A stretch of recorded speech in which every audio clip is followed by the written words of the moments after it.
about where we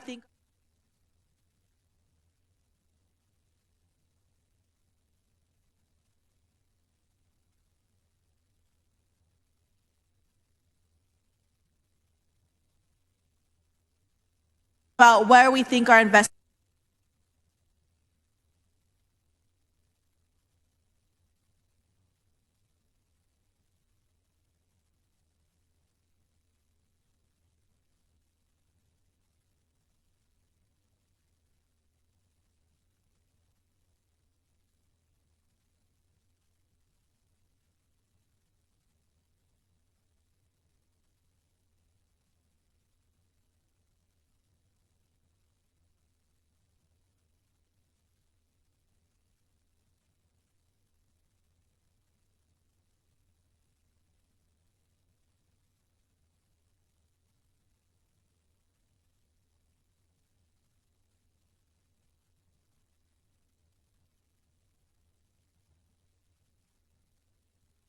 Thank you, Mr. Speaker. Prohibitions on the legal entry into or illegal presence in this state by a person who is an alien, the enforcement of those prohibitions and certain related orders, including immunity from liability and indemnification for enforcement actions, and authorizing or requiring under certain circumstances the removal of persons who violate those prohibitions, creating criminal offenses. The chair recognizes Mr. Spiller to explain the bill. Thank you, Mr. Speaker. Members, since you all just heard the layout of HB4, now SB4, in the third special session, we spent a little bit of time discussing it, if I recall, on the House floor. I assume it's still fresh on your mind. So therefore, I'm going to try to, and what I'd like to do is just give my layout and explain to you primarily what is different from this version from what we talked about before. And so in comparison. So it should go without saying, I do want to say that we still have a crisis at our southern border. None of that has changed. An unprecedented number of people, including a growing number of documented terrorists. Members, please take your conversations outside the rail. Terrorists, drugs, weapons continue to illegally cross our southern border into Texas, and we still know that the Biden administration has failed and refused to enforce federal immigration laws and secure our border. None of those underlying facts have changed since we met last time. This version of SB4 addresses those problems head on. It's a landmark bill that allows Texans to protect Texas, to send illegal immigrants back, and to prosecute and incarcerate those that refuse to leave. Let's talk about the bill. This version of SB4 tries to incorporate some of the concerns raised regarding the prior version, specifically regarding certain locations where the enforcement of SB4 would be prohibited, and primarily relating to the due process concerns raised regarding application and implementation of SB4. Section 1 of the bill amends the Texas Code of Criminal Procedure, provides that a peace officer may not arrest or detain a person for purposes. Ms. Niave, for what purpose? Does the gentleman yield? Not at this time. Let me finish my layout. I'll try to keep it short if that's okay, and then I'll be happy to yield.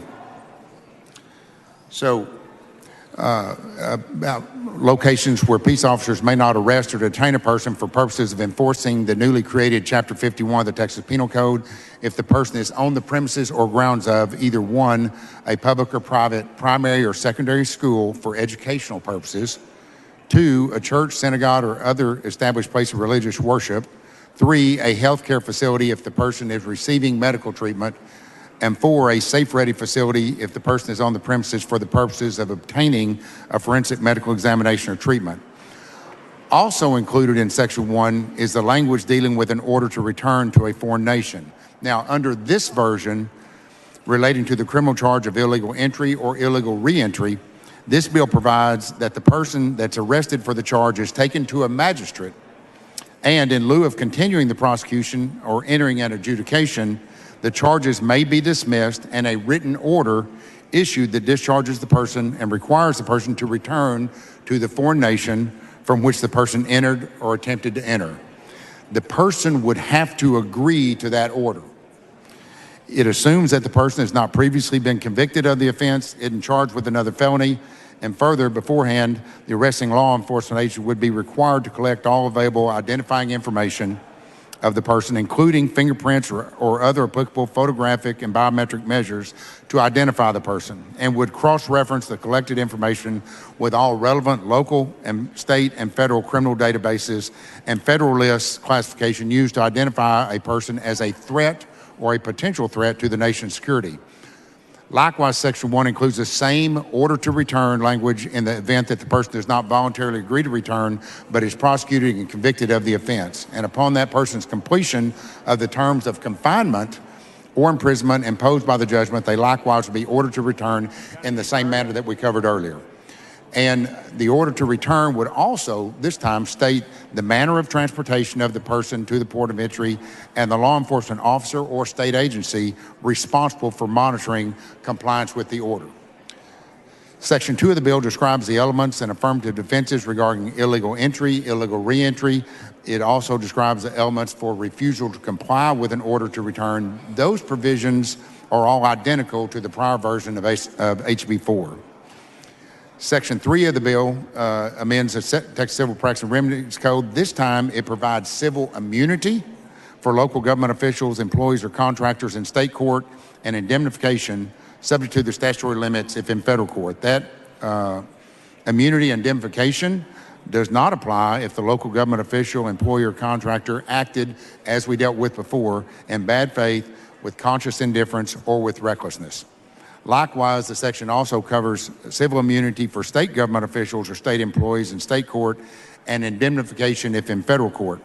Again, that immunity and indemnification does not apply if the state government official or state employee acted in bad faith, with conscious indifference, or with recklessness.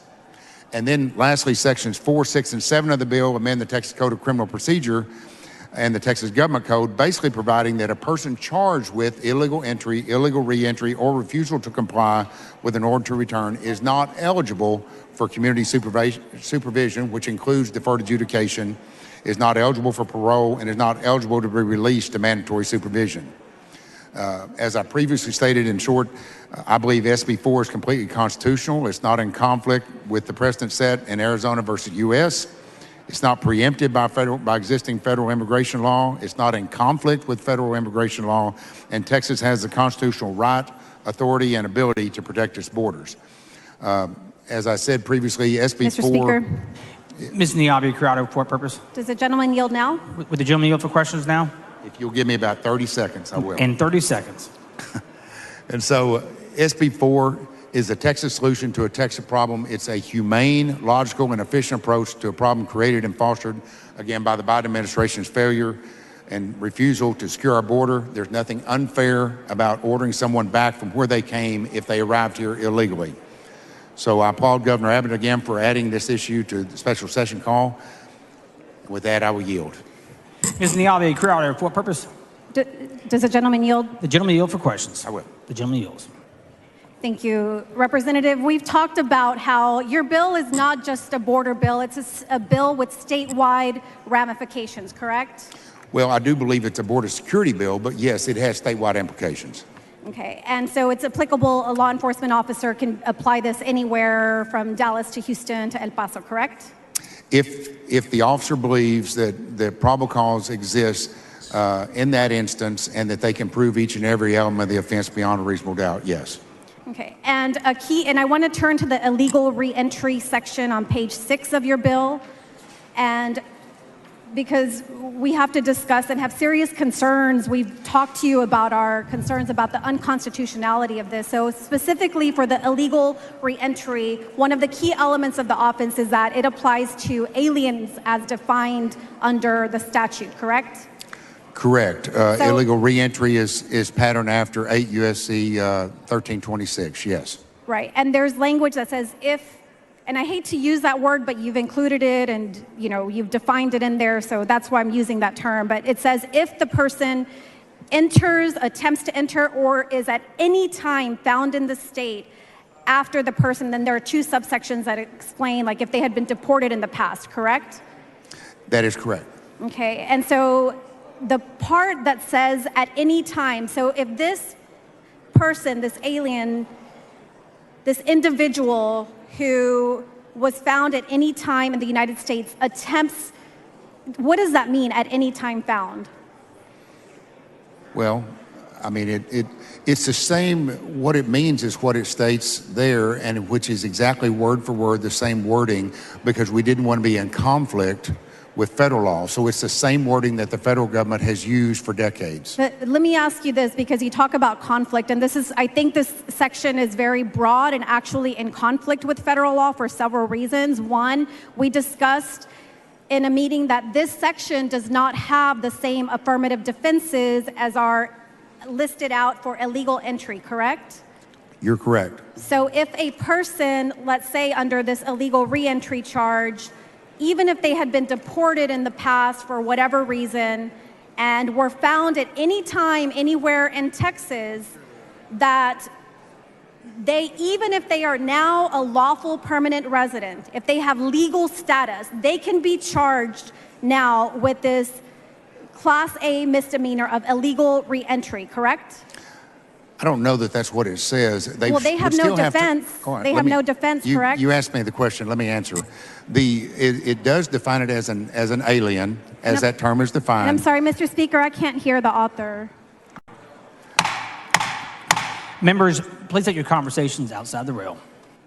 Okay, so the premise of the charge is that someone is still have to be defined as an alien under our law, and is defined under federal law, and is defined in this SB4. And the definition, when you look to that, I believe it's under 1109, defines that as someone that is a non-citizen or a non-national. So someone that doesn't otherwise have the legal right to be there. Well, that's not what alienage means, because you have specific affirmative defenses. So in the affirmative defenses in illegal entry, you specifically list people with DACA, people who have a lawful presence in the United States. If they have this grant of federal authority, but they don't, even if the federal government grants an individual this specific lawful presence, your section regarding illegal reentry is conflicting with federal law, because they can still be arrested under this state crime, correct? And I don't believe it is. And I think, with all due fairness, I think you're completely misconstruing the statute, because all of that person would also have to be, when you look under subsection 1 and 2, would have to be someone that's been denied admission to, or excluded, deported, or removed from the United States, or has departed from the United States while an order of exclusion, deportation, or removal is outstanding. So you would have to meet each and every element of the offense beyond a reasonable doubt. And here, we're only talking about people. We're not, when you take that in a vacuum and just say, we're rounding up people that's at any time found to be in this state, that's a interpretation of that, because clearly it says, yes, but that person would have to have been denied admission, excluded, deported, removed previously.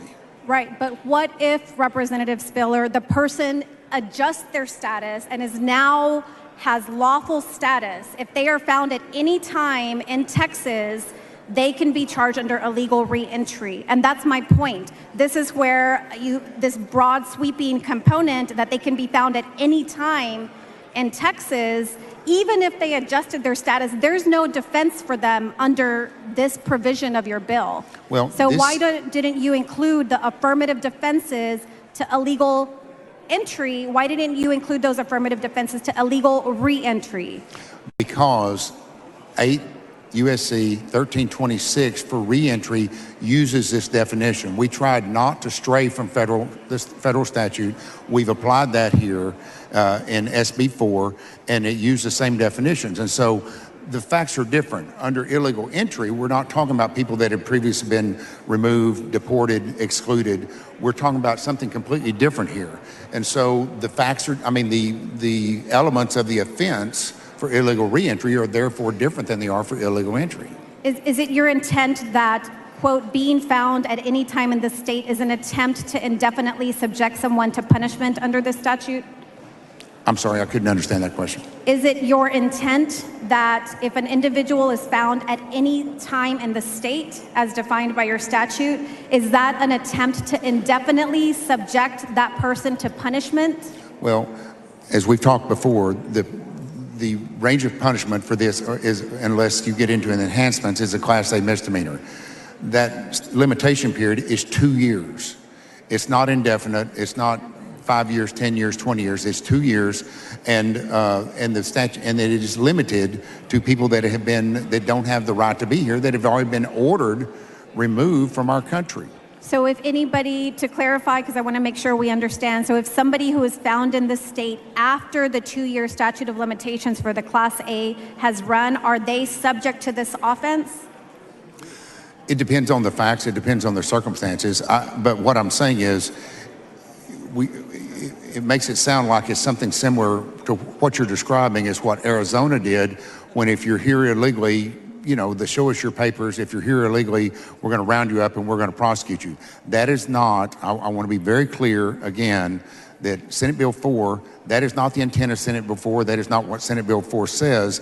And to take something out of context with illegal reentry and somehow assert or imply that is the standard, that is not the standard, because you can't apply that without applying the rest of the statute, which means that these folks have already been ordered out of our country. And this has been the law. The same thing has been the law for decades under federal law. Let me ask you this.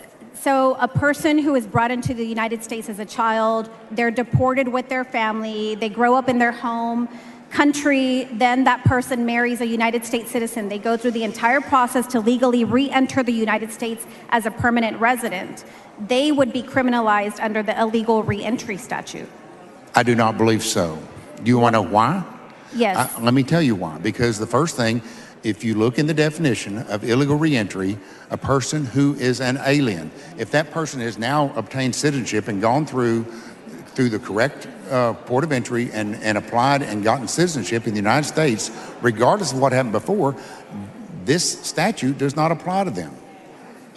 Okay, let me ask you this. So the illegal re-entry offense, it contemplates a scheme where even if somebody has legal immigration status, they enter the United States lawfully, they could be criminally prosecuted and then required to be returned to a port of entry.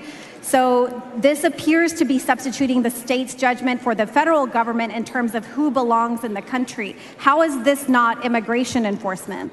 Well, you asked for a definition. That implies that we somehow have a definition of legal immigration status, and that is not what this bill talks about. It tracks the language of existing federal statutes and talks about in terms of if someone is an alien. So to the extent that if someone has legal immigration status, if they're not deemed to be an alien, then no, it would not apply. Okay, there are situations where federal government sometimes allows a person to legally come back into the United States after a deportation. It's called a permission to reapply for admission in the United States after deportation or removal. If that person is granted permission to come in legally, this section says that you can't come back even though the feds say you can. So under SB4, as I mentioned, there's no affirmative defense, and this appears to be substituting state judgment again. So can you tell us how that's not immigration enforcement? Well, I'm not aware of any claim that's been made at the federal level against 8 U.S.C. 1326 that says that this is illegal or it's improper. And so therefore, the same thing, just like it's upheld and it's valid law and has been for decades, the same should apply here. They are exactly the same elements. Okay, let me ask you this. You heard Attorney General Ken Paxton in the past has said that he hopes that the Supreme Court rules differently from the Arizona versus United States case, which has already determined that states cannot enforce immigration, right? So you've heard the AG Paxton say that, right? I'm not advised. Or do you know that he made that stance or statement in the past? I don't know that. But you're working with his office on this bill, correct? We've communicated with many parties on the structure and implementation of this bill. Yes. Yes or no? Did you work with Attorney General Ken Paxton's office on this legislation? I just said yes. Thank you. Do you hope that the Supreme Court will overturn Arizona versus United States? No. I'm not asking for that. This is not that. I mean, people have asked me that. Are you trying to overturn Arizona versus U.S.? And my answer to that is no. Whether Arizona versus U.S. was properly rendered or not is irrelevant, because we have steered completely clear of what Arizona did, Senate Bill 1070, when they passed that in 2010, and the issues and problems that they had in the Arizona case. Mr. Speaker. Mr. Wally, for what purpose? The gentleman yield for a few questions. The gentleman yield for questions. Yes. The gentleman yields. Thank you, Representative Spiller. You're familiar with the United States Constitution provisions regarding ex post facto laws? Somewhat. Okay. Under that provision, Article 1, Section 9, Clause 3, it reads, no bill of attainder or ex post facto law shall be passed. You're familiar with that clause in the U.S. Constitution? I don't have it here in front of me. I've got a lot of the Constitution and a lot of other stuff here in front of me. That's one I don't have. Okay.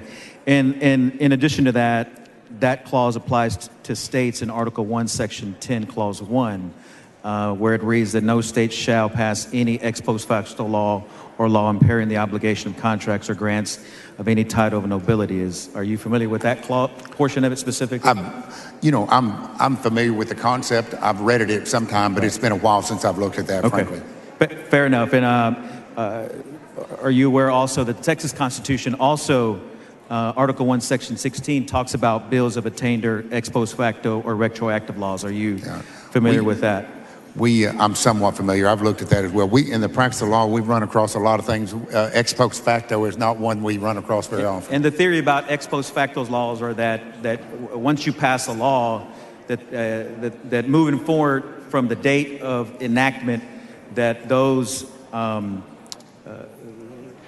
that activity prior to that date is not get implicated in the future. Is that kind of the understanding? In general, yes. And in general, that's how it works. If we pass a law here in the state of Texas or anywhere in this country, and as it applies from that date on, we're not trying to implicate folks for actions that happen prior to the enactment of the law. Is that your in general? I would agree that with that Texas would attempt to follow its own constitution and the U.S. Constitution. I understand that. Okay, and then as it applies, as SB4 applies to individuals, and now get into the meat of your bill, as it applies to individuals who enter Texas through ports of entry, does the bill contemplate any reconcile that constitutional issues with the bill with activity that's happened prior to the entry through that individual through a port of entry? Gentleman's time has expired. Does it reconcile it? Gentleman's time has expired. Mr. Wally, what purpose? Like a respectfully request an extension of time. Yeah. Members of the motion, objection, chair hears none, so ordered.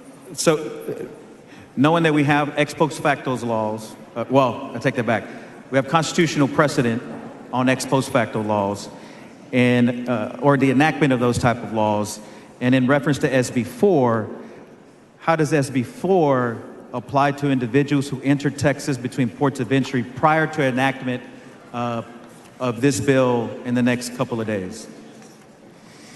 Well,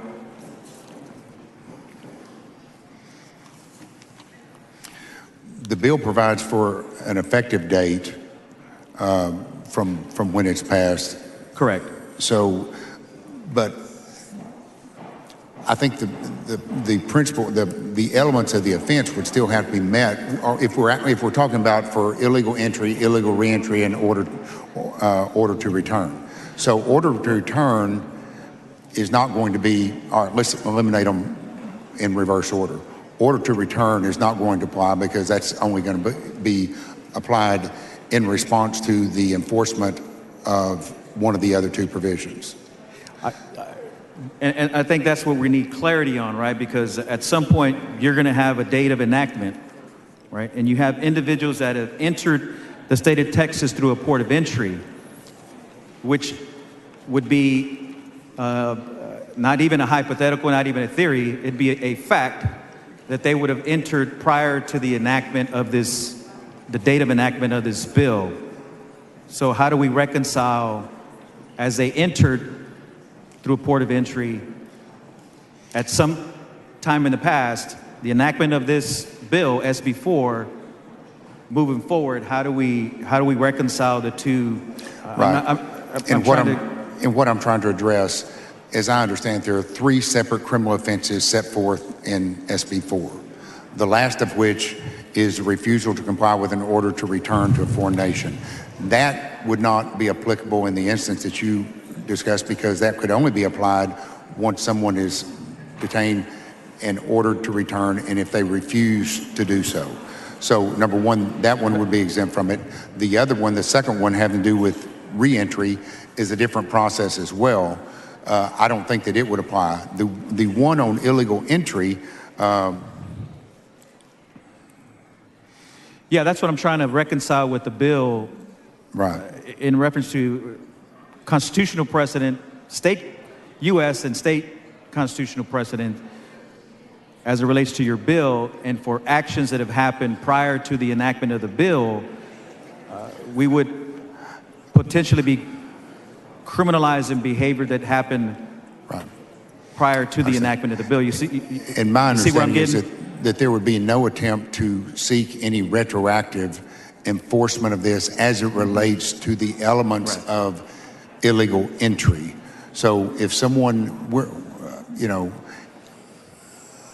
I think that has to do with how it's applied and how it's filed on an individual basis, and I can't really speak to that completely, but I would be surprised if there would be an attempt to seek to seek enforcement of this on prior to its enactment. Yeah, so If that that's answers your question. that's what's unclear in the bill, because does the bill contemplate retroactive activity? I guess let's just Right. Well, not in my Ask it mind that it way. doesn't, but yes, I understand the concern, but I think it has to do with the application of this on an individual basis, and certainly someone would be able to raise that defense if they felt that their actions that would otherwise constitute the elements of the offense were done before the effective date. So does your bill contemplate any language that protects that retroactivity? Well, I think that's determined on an individual basis, and that's always, the bill goes to great lengths to say that other defenses and other claims are not waived. All the other defenses that you would have in any criminal case, you still have those available to you. You can raise those at any time. So I understand your concern, but this bill is not focused on retroactive enforcement. This bill is focused on securing our border from the effective date forward. Let's talk about particularly for individuals, like for individuals who've entered Texas years ago and have since built lives here, they bought homes here, they raised children here. Do they have any legal protections against this activity, this retroactive activity? Because what you're telling me is that, I guess what I'm hearing is that there's no protections in that. But for that individual that's already, in essence, built a life here, they could be implicated in this bill for activity that occurred 10, 15 years ago. Okay, well, number one, I don't think I said there were no protections. Number two, because I think I said just the opposite, that everyone still has all those rights and that they would otherwise have in any criminal case that are afforded to them. Secondly, as I've made it very clear previously, and I'll make it clear today if I hadn't restated again today, Senate Bill 4 is not geared toward people that have been here beyond the 2-year limitation period, or 3 years that have been here for 3 years, 5 years, 10 years, or 20 years. That is not at all, and it can't be enforced that way under illegal entry, because the limitation period for a Class B misdemeanor is 2 years. So this is not when the representation to the general public is, hey, the Texas House is about to pass something that's going to, round up someone's grandmother that's been here all her life. That is completely false. It's completely incorrect. Can you guarantee that? Can I guarantee Can what? you guarantee that somebody's grandmother, I can auntie, guarantee that it's not. somebody's It's tia, prohibited. abuela I can guarantee that get it's implicated in prohibited under bill? this Senate Bill 4. I mean, the Can you law. guarantee that an abuelita, a tío or tia, grandmother, aunt, uncle will not get implicated in this bill? I can't make any guarantees about the enforcement of this bill. I can tell you that all of the safeguards that you could have under the law to prevent that from happening are contained in this bill or are law already, such as the limitation period on every misdemeanor that I'm aware of in the penal code and otherwise is 2 years, 2 years only. speaking of the penal code and judicial actions, because as I understand the bill, this is somebody's going to be taken to a magistrate. Is that correct? Correct. Okay. Well, they're taken to a magistrate, but I also want to understand, sometimes that's done remotely, sometimes that's done through electronic means. Will But judges yes. get guidance on how to make a determination if somebody's here with or without documentation? Well, first of all, the fact that someone is here in our state without documentation is irrelevant to the prosecution of this offense. This is not a, you have to have your papers, you have to show your papers. That's not what this Well, no, is. that's But to precisely answer what your the bill question does. on the training, yes, I believe that judges receive training, I think, on an annual basis, and they generally try to keep up to date with new laws and new implementations, and so I certainly think that would be proper. So will judges have discretion to make that determination? I think the judges, as it's set forth in the bill, will make a determination if probable cause exists for further prosecution, and if so, under this scenario for illegal entry, they are given the option, after receiving all their rights, after all their rights are read to them, and even things that aren't read to them, if the magistrate determines that someone needs a translator, that will be Right. provided. So they would have to show their papers, right? No, that's not about showing papers. Showing papers is They not would in have this to bill. show some type of, how would they disprove they're not in the country without papers, without showing papers? Well, number one, Or some type of general document, tenet. a legal Right. alien resident card, or a passport, or some type of document from immigration that indicates that they're in the country legally or without any papers. Right. They're not required to keep their papers on them that I know of. So how's a judge That's- going to determine The with judge that? They doesn't don't have to show determine some type of whether- documentation. Right. And the judge can determine if the officer that presents, if there's probable cause to warrant further prosecution, and if so, can move forward. And so they read their rights, they are provided an attorney, all those type things. And again, if someone can articulate, they don't have to have their papers on, but if they can articulate that, hey, I'm here legally and here's why, that's why they're also afforded a translator if that's necessary. Okay. Turning to page 7 of the bill, in reference to section 117.002, the civil immunity for an indemnification of local government officials, employees, and contractors. Yes. This whole clause, it's about maybe a page and a half, looks like maybe 2 pages. Line 22 talks about indemnification payments under subsection B by a local government may not exceed $100 to any person or $100,000 to any one person, or $300,000 for any single occurrence in the case of personal injury or death, or $10,000 for a single occurrence of property damage. What was the rationale for the use of these amounts, and why are we putting an indemnity clause inside this bill? The rationale for those is that is current law under the Texas Tort Claims Act, under the Civil Practice and Remedies Code. So this is not more or less. This is what existing law provides. And so those were restated here for clarity. Right, So, because there's always unintended consequences in implementing any such law. Is that correct? well, I've heard and that happens. things happen. Yes, yes. Gentleman's time's expired. Mr. Turner, for what purpose? Mr. Speaker, move to extend the gentleman's time. I will. Yes. Members, the motion is to extend time. This requires unanimous consent. Is there objection? Chair has none. Time's extended. Thank you, Mr. Speaker. Mr. Speaker, would the gentleman yield for a question? I will. Thank you. Yes. Okay. Thank you, Representative Spiller. Representative Spiller, we both sit on the State Affairs Committee. We heard your bill last week in committee. Do you recall from the testimony on the bill, were there any lawyers who specialize in immigration law who came before the committee in support of the bill and agreed that the bill was constitutional? I don't recall that. I don't recall if some of them were attorneys, or they may have been, they may not have been. You don't recall any attorneys testifying before the committee last week? I don't recall. Okay. What was the question? Do you recall any attorneys who specialize in immigration law testifying before the State Affairs Committee last week on your bill?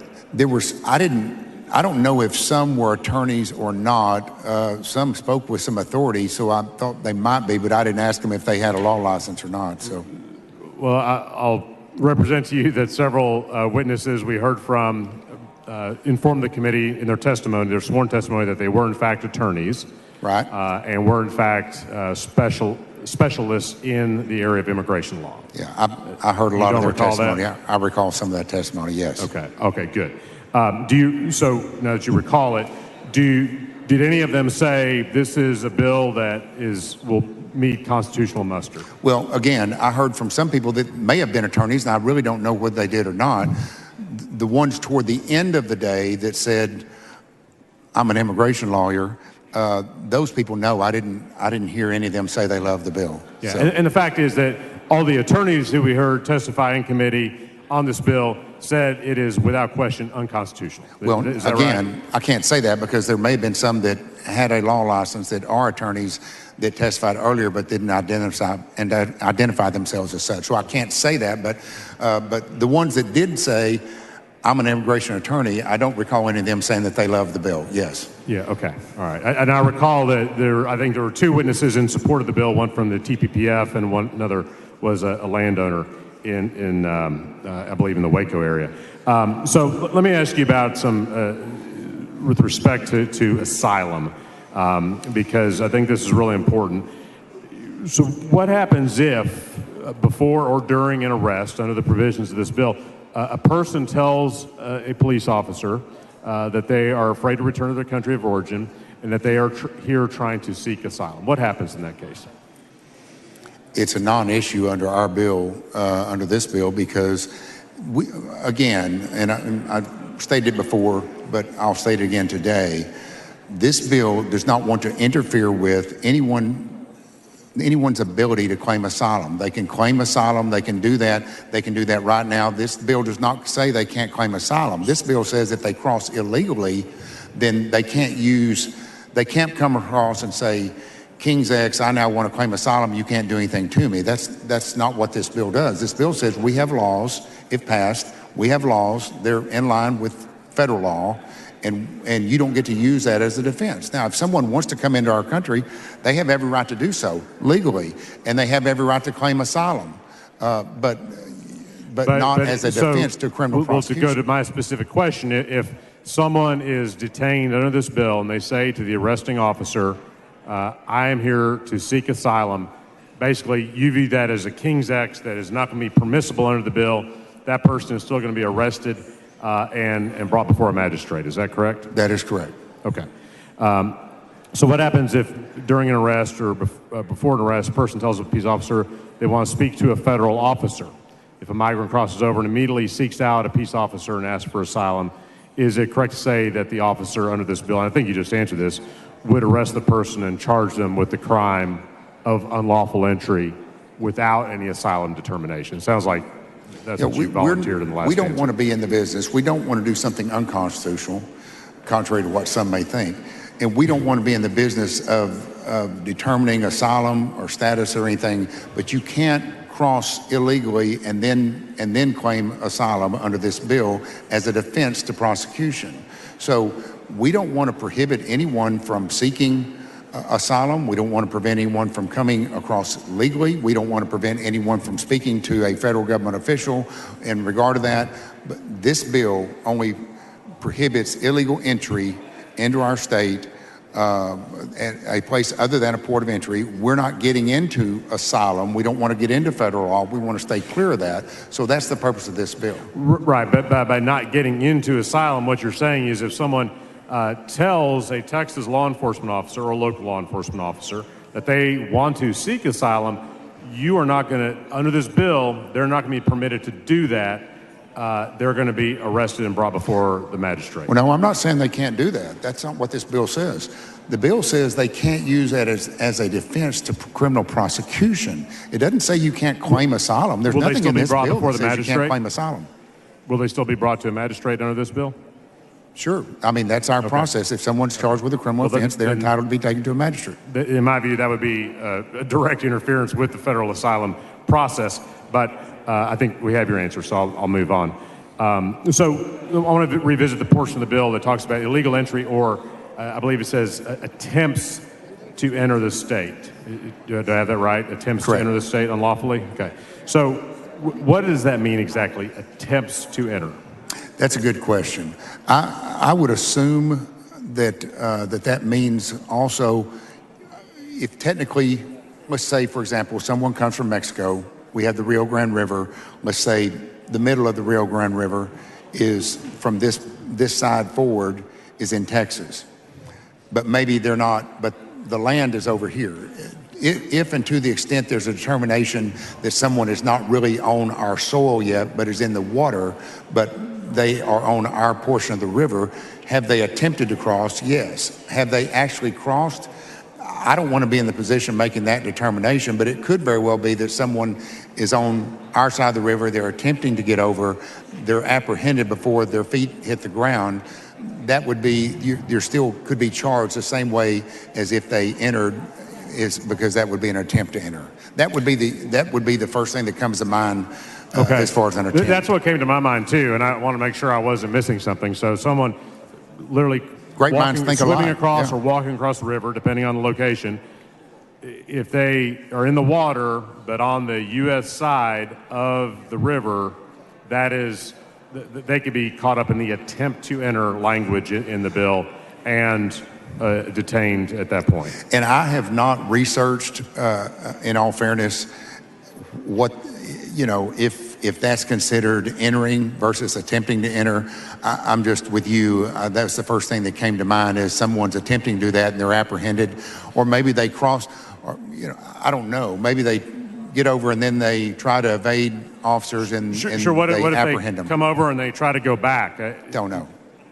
Okay. Well, I'm wondering why it's in the bill then. I mean, if you're not sure, why not just take that part out? I think it's clear if someone attempted, I don't think that we can apprehend someone that's once they've gone back across. If they are successful in doing that, I don't think we're going to follow them into Mexico.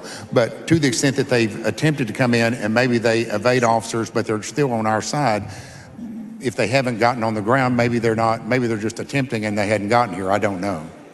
So you could have a scenario, say, where someone trying to get across, maybe they run into those buoys there that the governor's installed there near Eagle Pass. They can't get across, but they're on the U.S. side. They could be arrested under this bill for an attempt to enter by virtue of the fact that they're in the river on the United States side. And is that again, right? If they're on the U.S. side, the argument would be that they have entered, regardless of whether they're still in the water or they're not in the water. But again, this bill. Are you suggesting that you said something different there, or at least I heard it differently. You're saying that if they're in the river on the Mexican side? No, on the that's Texas an attempt side. to enter? I mean, if they're on the Texas, I'm not talking about if they're on the side that's on Mexico. But is an attempt to enter if they're on the Mexican side coming across? Is that I would say no. I think we're talking about crimes that occur in the United States. So they would have to be on the Texas side. I'm saying I'm not making a determination of if you're in the water versus on the land, whether that's entering or attempting to enter. But again, this statute, as written, is exactly the same wording that's in federal law. That's why it's worded that way, so we're not in conflict with federal law under 8 U.S.C. 1325. So that's why it's worded that way. This is not some scheme that I devised to come up with, here's what attempt means. That's current law and has been for decades. Okay. Well, I would argue that's not a great use of law enforcement resources to be trying to stop people in the water before they've even come ashore. But thank you for answering the question. Sure. Mr. Martinez-Fisher, for what purpose? Gentlemen, yield for some questions. The gentleman yield for questions? Yes. Thank you, Mr. Speaker. Thank you, Representative Spiller. Representative Spiller, I want to get into the real world. How does this work? I mean, I'm back on page 6, line 2.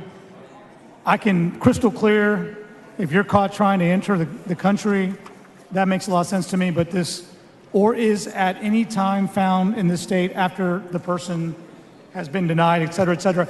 How does that work in the real world? I mean, is there a standard of, you mentioned probable cause, but I don't see probable cause in this bill. What is the standard to trigger that language on page Well, 6, line 2. under statutory law in Texas and under case law, it's very clear you cannot arrest anyone without probable cause. You don't, and further, the officer would have to have reasonable suspicion or probable cause to make a stop. So the officer would have to have some good faith belief before going further, and it has to be based on fact, before going further to see whether they're going to arrest someone or not. So here, this is not, there would have to be some evidence that the officer would need to have to move forward. And so you would have to have probable cause. And we're a couple of old lawyers, so it makes sense. So that is your intent. Your intent is there initially has to be some reasonable suspicion that perhaps leads to a probable cause before you get to the Q&A as to whether or not you're in this country legally. I think that's fair. Okay, all right, perfect. Because I was worried, if somebody saw construction workers at a site or somebody saw a landscaping crew at the neighbor's house and they were to call the authorities, that the authorities would have the ability to act under the language in page 6, line 2. That's not the case, according to this exchange. Well, I don't think law enforcement's doing that now. And secondly, if I walk to a construction site and I see construction workers, I have no probable cause or reasonable suspicion that anyone is here illegally or that they got here or been denied admission or been deported. I have no evidence of that whatsoever. Right, and I think we're not doing it now because there's no requirement to do it now. Right now there's an additional responsibility at some point upon somebody outside the border. And that's why I just want to be clear that there is a standard. When we debated this a week or so ago, I had an amendment to require probable cause. And so it's refreshing to hear that, at least the way you see it as the author, that there has to be a reasonable suspicion that leads to some sort of probable cause. Thank you for that. I think that's the law. I would agree with you. That's the law currently. Thank you. So. With regard to this new implication, we're on SB4, and it's just ironic because we have an existing SB4 that was passed several years ago that said to local law enforcement, if you find yourself in this situation, you have to cooperate with ICE. Is that law not working and we have to have something new? Or how do these two proposals work together?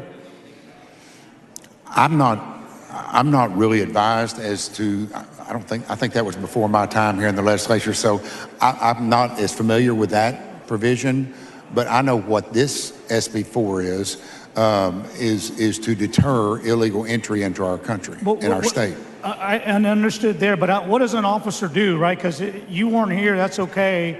I wasn't here either for that matter in 17, but an officer makes the scene, they have reasonable suspicion, that leads to probable cause. Are they under an obligation to act pursuant to SB4, or do they have an obligation to act pursuant to this proposal if it's law? They can't do the same thing. Like, which one do they do? I think, well, again, I can't speak to one that I'm not familiar with, so I can't speak to that. I can speak to the fact that law enforcement, on a daily basis, they work with the public and they deal with situations and they make a determination based on a totality of the circumstances of what they do. If they feel that a criminal law has been violated, they can take someone to jail. They don't have to. Here, there's nothing that prevents law enforcement from doing the same thing that we're doing right now, and that's taking someone and turn them over to Border Patrol and letting them process them. Here's the concern. I mean, you don't know, you're not advised, and I'm not it's not a quiz.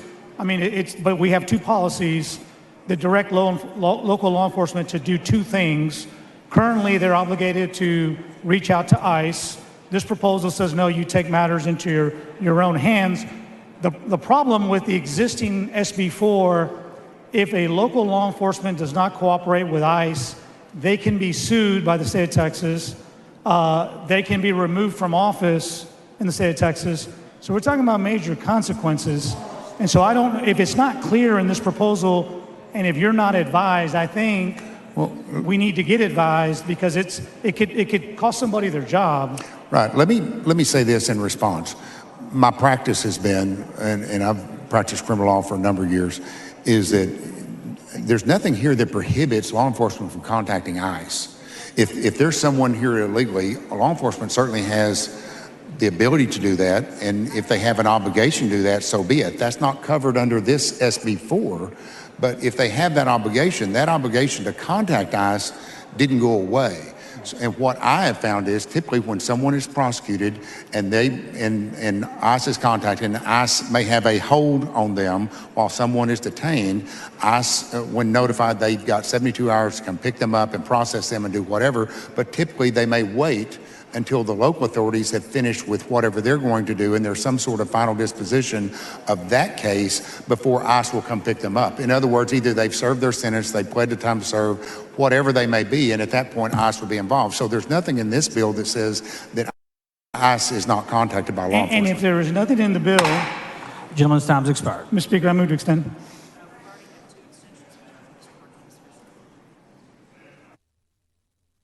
Ms. Martinez-Fisher, we've already had 2 extensions of time, and a third is not in order. I'm sorry, Ms. Martinez-Fisher, for what purpose? I'm sorry, parliamentary inquiry? Please state your inquiry. Did the chair say that the motion is not in order? We've already had 2 extensions of time on the Yes, sir. opening. Mr. Speaker, parliamentary inquiry. Please state your inquiry. Mr. Speaker, this Senate Bill 4, has a 8-line relating clause. There are a tremendous number of issues that we are hearing for the first time. The implications overwhelming. We are in the middle of a discussion about a conflict of 2 potential state laws on the same subject. If I cannot reassert a motion for an extension of time, I would ask for the chair's indulgence, as I believe the chair may have the latitude to allow debate as we move forward with these amendments to make sure that we have our points heard and preserved for the sake of this debate.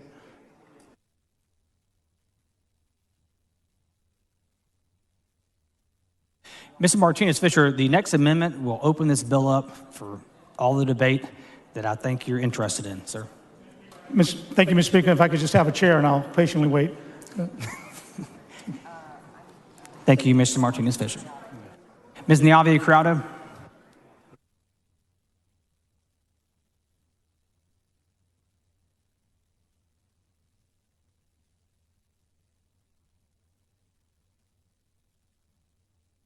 The following amendment, the clerk read the amendment. Amendment by Niave-Criado. The chair recognizes Ms. Niave-Criado to explain the amendment. Thank you, Mr. Speaker, members.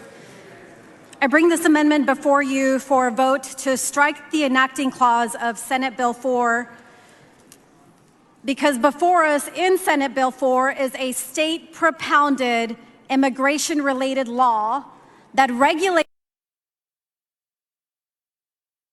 immigration and immigrants against our state's jurisdiction to do so. Senate Bill 4 is the broadest, most invasive piece of legislation to ever potentially challenge the very nature of our federal and state power. The power to enforce immigration is unquestionably, exclusively a federal power. Our Constitution, Article 6, Clause 2, this